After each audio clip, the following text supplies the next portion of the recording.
Hello, gorgeous souls, and welcome to another fabulous galactic webinar where we're going to be talking all about the Hyades and Hyadian Starseeds. Welcome to my channel, the Starseed Sanctuary. I am Dr. Heather, professional astrologer, Akashic Records reader, and quantum alchemist energy healer. And I specialized in Starseed galactic origins, helping you discover the star codes in your natal chart so you can piece together not just one or two of your galactic origins, but all of them. You have dozens of them. And if you want to dive even deeper into learning about your entire celestial lineage, please check out my Starseed astrology course. It's linked below. If you're new here, welcome. Take a minute and subscribe so you can stay up to date with all of the magical content that I create. All right, so let's dive in, you guys. So in this cosmic video, we're going to be covering the Hyades star cluster, some deep space objects near the Hyades, some mythology, some galactic history of the Hyades, a little bit about the beings of the Hyades, and of course, Hyadian Starseeds, Hyadian Starseed codes, how to unlock these and figure out where this star cluster is in your natal star chart, as well as the Hyadian alignment and how to celebrate that. All right. So the Hyades is a bright, large, open cluster of stars located about 153 light years away next to Aldebaran, the bull's eye in the Taurus constellation. It is the nearest open star cluster to the sun. And the Hyades open cluster is one of the best studied in the sky due to its brightness and its proximity to Earth. The cluster does contain hundreds of stars and a group slightly spherical in shape that share this common origin, age, chemical composition, and motion through space. And the star cluster is believed to be about 625 million years old, even older than the Pleiades. So about a third of the stars in the Hyades cluster lie outside of the tidal radius and are found in the cluster's halo. So these stars are confirmed members of the cluster, but are believed to be escaping from its tidal influence. So the Hyades star cluster is relatively young, but they're very evolved. And the cluster has very few stars with exceptionally high or low mass. Its main sequence is about 2.3 solar masses in size. So this means that the heavier stars in the cluster have already evolved into giants or supergiants, subgiants, and white dwarfs. 10 of the Hyades stars are fourth magnitude or brighter, and these and other stars are really visible. You can see them quite well in the night sky with unaided, you don't need binoculars or a telescope, on good visible conditions without a lot of light pollution. These ones you can spot fairly easily, as well as the Pleiades. And then, so here's just a little bit about where all this is. Okay. If you follow in the night sky Orion's belt, it might be slightly tilted depending on your latitude and where you're at, but the stars of Orion's belt will lead you to both Aldebaran, the Hyades, and the Pleiades. The Pleiades is just above the Hyades, and they're more clustered together. So in some ways, they are a little easier to spot because, as you can see, the Hyades are slightly more dispersed around that bright star Aldebaran, which is its own separate galactic group as well. These are fun ones to find in the night sky if you can. So some deep space objects near the Hyades. So the Hyades cluster appears relatively close to the Pleiades in the sky, and the two clusters are related as half-sisters in Greek mythology. Named after Pleione, the mythical mother of the Pleiades sisters in Greek mythology, the Pleiades, Mysore 45, is much younger than the Hyades, with about rough estimate age 75 to 150 million years.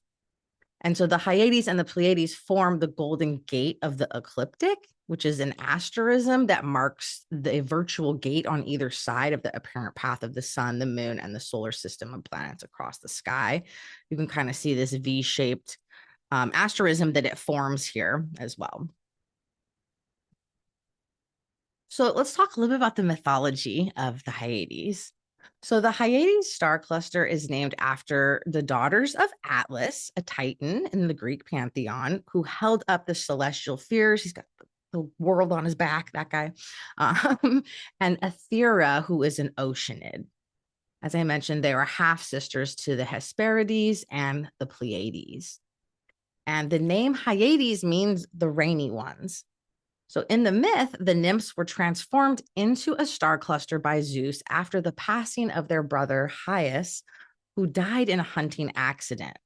The sisters are said to be forever crying for their brother who was killed.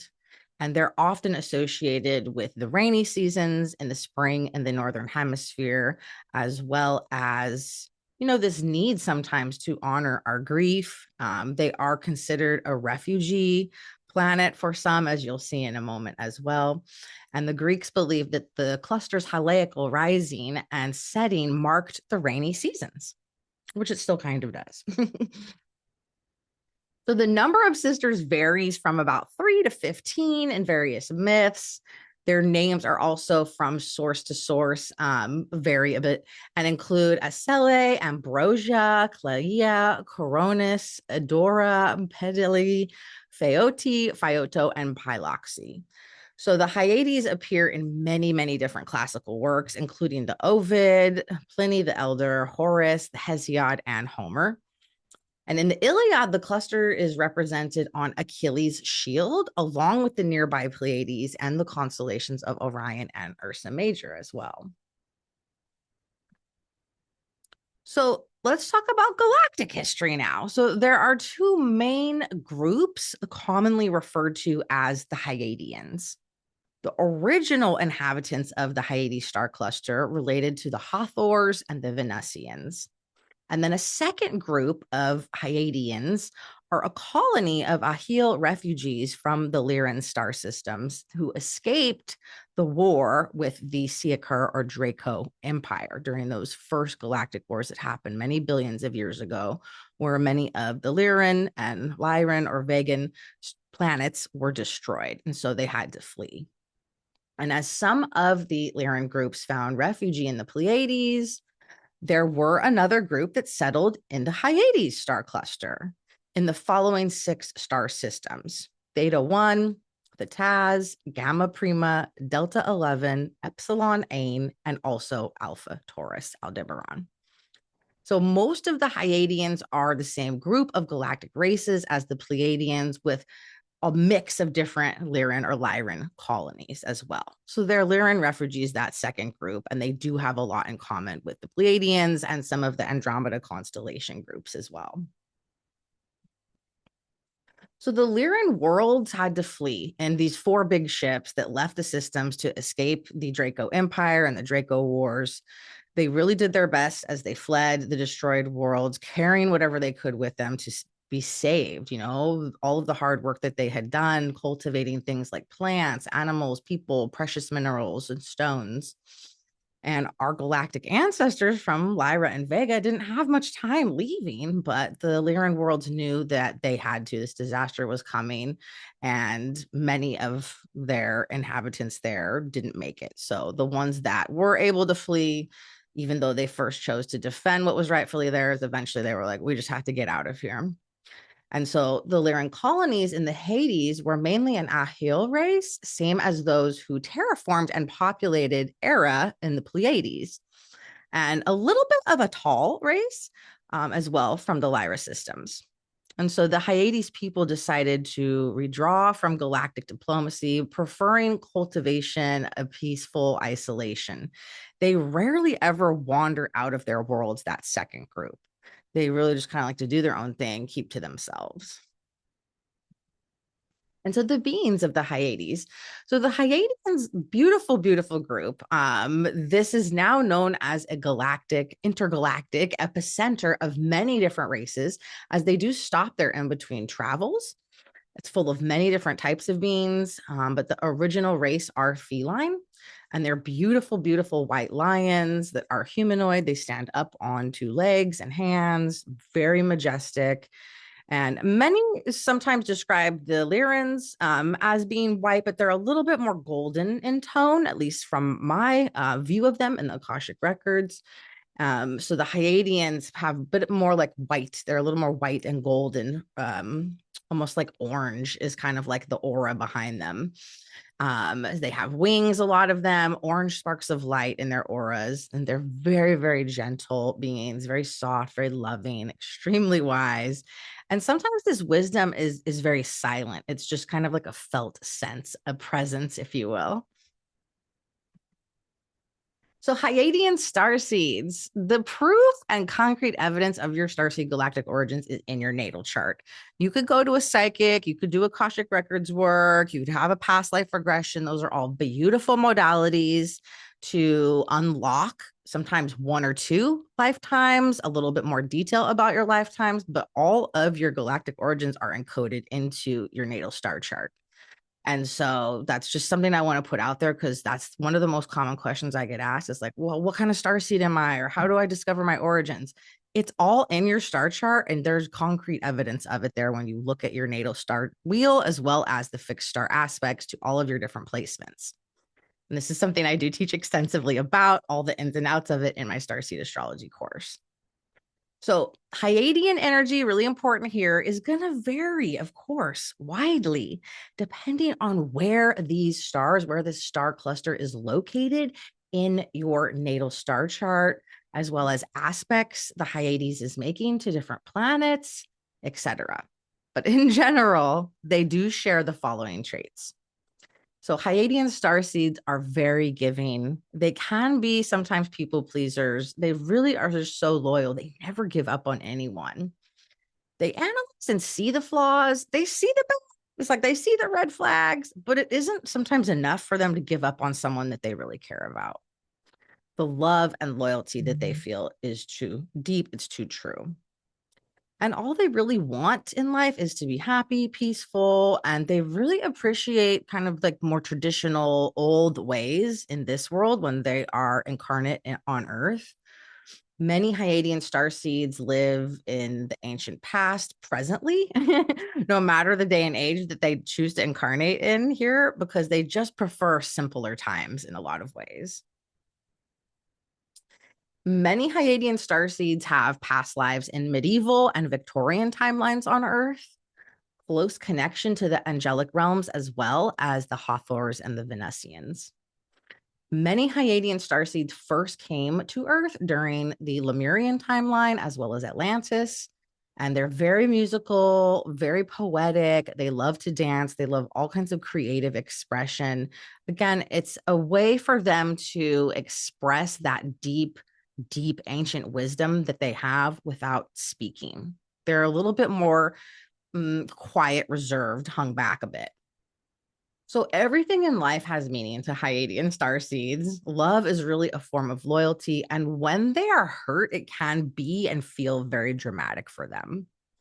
They have a very hard time getting over heartache and often need that lost love to be replaced quickly. So they might jump in or rebound into a new relationship or new friendship, a new spiritual group, a new, I don't know, yoga community, whatever it is, quickly if they got hurt in some type of relationship or group dynamic. They're very intellectual, very intuitive, and logical, but in the end, they always decide with their heart in the long run. So they do honor both. I feel like they have good right left brain cognition. Hyadian starseeds. Okay, so even if your origins, like your soul origin point, your most ancient first incarnation that you had when you fractalized and split off of source consciousness, or even your starseed origins, your most recent incarnations in the stars prior to this Earth lifetime is somewhere besides the Hyades, it's highly likely that you've had a stop here along your way, along your intergalactic travels, especially if you have other codes in your chart for like the Pleiades, Andromeda, Cassiopeia, Orion sometimes too shows up. So it's probably highly likely that you've visited the Hyades at some point in time. Souls, we know, travel the entire universe and can end up anywhere. You know, the light is infinite and eternal. And the Hyadians and Hyades starseeds are really here teaching others to illuminate with the use of lost or forgotten or even dormant knowledge within. They teach through the angelic messengers that they are to be sent here. They are very angelic, I feel like, these starseeds. Okay, so get out your natal star chart. Here's your Hyadian star codes. If you don't have one, you can get a free one on astro.com, the Time Passages app, or any other, free one. There's plenty of different options out there. You just want to get the wheel with the degrees, the coordinates. And then you want to see if you have any placements conjunct within 3 degrees of the stars of the Hyades. And there's 2 different points here we look at. The Hyades 1 star cluster, which is Gamma Tauri at about 6 degrees, Gemini in the tropical zodiac system, and about 11, 12 degrees Taurus in sidereal, and the Hyadium 2 star cluster, Beta Tauri at about 7 degrees Gemini tropical and 13 degrees Taurus in sidereal. Conjunctions to the Hyades with any of your planets, your sun, your moon, your even other points in your chart, your ascendant, asteroids, etc. Those are going to be the most prominent, most obvious associations with the Hyades. You might also have oppositions to these points that are 180 degrees opposite the Hyades. You could also have squares and trines. I'm not going to get into all the intricacies of those points in the chart. Again, I go deep into that in Starseed astrology, and you really kind of need the background of some of the foundation stuff to understand all of it. But just look off the bat at conjunctions to these. Within, about 3 to 5 degrees, you could do an orb of. These stars are very close to my midheaven as well as my lot of fortune. So this is definitely a star system I feel very, very connected to. I also want to point out that asteroid Hathor, number 2340, is usually very prominent in the chart. Sometimes it's close to the Hyades, but sometimes it's also, that's an asteroid that could be conjunct. I would pay very close attention if it's conjunct any of your inner planets. So your sun, your moon, your ascendant as well, Mercury, Venus, and Mars. That's going to show you a lot, as well as any other conjunctions or really strong aspects to asteroid Hathor. That's a big deal. And then you also, let's say none of this, you don't have any conjunctions, you don't have any other aspects that aren't really apparent to you to the Hyades, or maybe asteroid Hathor as well. Well, you can still look at where the Hyades is in your chart by house, because that will show you a little bit of the area of life that is most influenced by the Hyades, where you might even be more easily able to connect with the Hyades or the Hathors. Okay, please share your codes too. If you have aspects to the Hyades, I'd love to hear from you guys in the comments. Next up, we have the Hyadian alignment. So the Hyades is going to be conjunct the sun, a direct alignment with the sun near the end of May. These dates are going to vary in the northern hemisphere, depending on your latitude, depending on the year. Now, if you're in the southern hemisphere, this would be an opposite alignment. And so when the Hyades is in alignment with the sun, this is a great time for daytime meditation, for absorbing some light codes from the portal of the sun through the Hyades, which is very close nearby to it, and just spending some time in meditation, connecting safely. Always protect your energy and always be discerning, of course, when you're connecting with higher dimensional entities. But it's a beautiful, beautiful day to receive some Hyadian light codes, some activations, some memories, some awakening of your lifetimes connected to this beautiful star cluster. And then about 6 months later, we have the opposite alignment in the northern hemisphere. This would be a direct conjunct alignment if you're in the southern hemisphere.